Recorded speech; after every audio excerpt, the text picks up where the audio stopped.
In the quiet village of Adakole, where the river hummed its gentle song and the palm trees swayed lazily in the breeze, Adakole was known far and wide. Not just for his endless curiosity, but also for the mischief that often followed him like a shadow. The elders used to joke that if Adakole wasn't born with mischief in his blood, he must have stolen some from the gods. One warm afternoon, while lounging under the tallest palm tree in the village square, Adakole overheard something peculiar.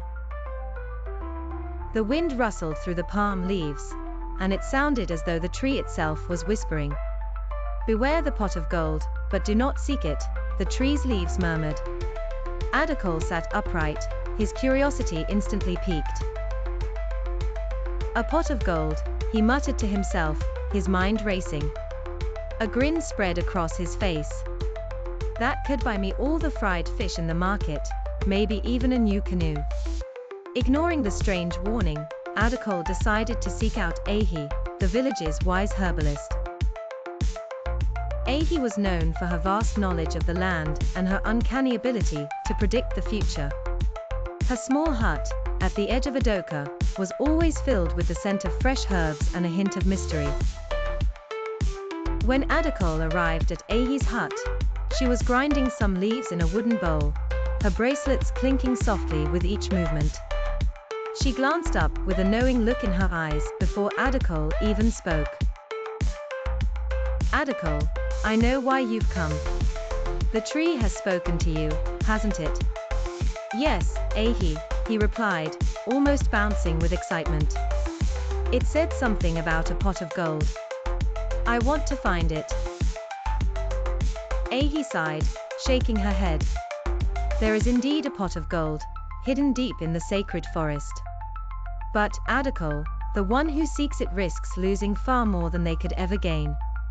The forest holds secrets not meant for curious souls." Before Adakole could protest, another figure stepped into the room, Oche, Adakole's childhood friend and partner in crime. Oche was as tall as an Iroko tree, and just as stubborn. With a grin, he slapped Adakole on the back. "Gold, you say? Adakole, if there's treasure to be found, we're going together. Think of the feasts we could have." Oche's voice boomed with excitement. Adakole beamed. With Oche by his side, the adventure felt even more promising. Oche, however, looked at them with a mix of concern and amusement. "Boys, the forest is not just trees and leaves," Oche warned. "If you go, you must be prepared for what you cannot see." But Oche laughed, brushing off her warning. "Ah, Oche, we'll bring you back some gold and maybe even a new necklace to match your bracelets." With that, Adakole and Oche set off toward the sacred forest, their laughter filling the air. The forest, however, was waiting for them, and it had its own tricks to play.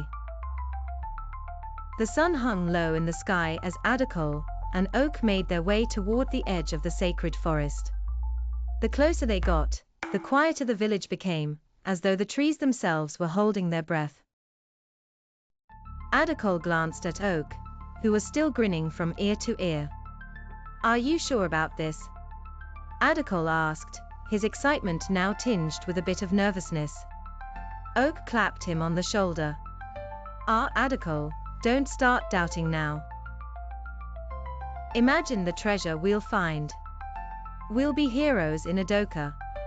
As they entered the forest, the thick canopy of trees blocked out the last rays of sunlight, casting long shadows on the ground. The air grew cooler, and the usual sounds of birds and insects faded away, replaced by an eerie silence. Still, Adakole and Oche pressed on, guided by the promise of gold.